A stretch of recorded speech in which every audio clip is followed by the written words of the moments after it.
I think it's really important for us because we are a provider, one of a very small numbers of providers of cognitive behavioural programmes for people with intellectual disability. And a few years ago, we looked at this and said, well, yeah, we do all this work in terms of helping people to address their offending behaviour, but what about the wider prison? And what else do we do to support that? Everybody gets an equal chance to participate in both the regime of the prison and the education provision that we provide, because obviously we have a wide and diverse group of people, partly because we have a large number of people who come in to the prison to do the programmes. So we have people with lower IQ, people with intellectual disability, people who have autistic spectrum disorder issues, for example, which means that we have to adapt and change things to make sure that we are inclusive to their needs.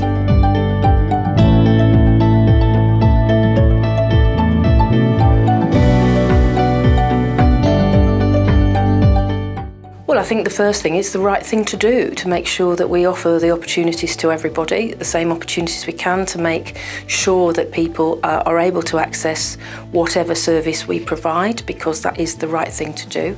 I think obviously from a business point of view, sort of delivery, making sure that we're actually doing what we're supposed to do, because actually we're here to provide a service, and that we actually make sure that the services that we provide are equal as far as we can be across the board. Very much so. Again, I think it's about everybody has equal worth, regardless of their abilities or disabilities. And I think that's really important for us. And that's, I think, contributes to the outstanding nature of the service that we provide across the board, not just in terms of education services, but on lots of other things that we do too. We're seen as a world leader in some cases, without exaggeration, which is, of course, extremely gratifying and extremely good to see that service has been recognised so widely.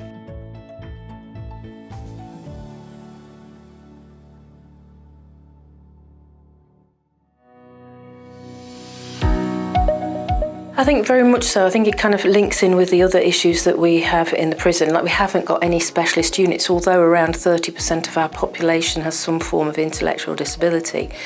We deliberately do not, as some other places do, have separate units or separate facilities for people. And integration in the wider prison is a key tenet of what we do, because as I always say, we don't have a learning disabilities or a low IQ street when people move out into the community. They have to be integrated into the real world. So actually having the same services and opportunities that people have is really critical for that.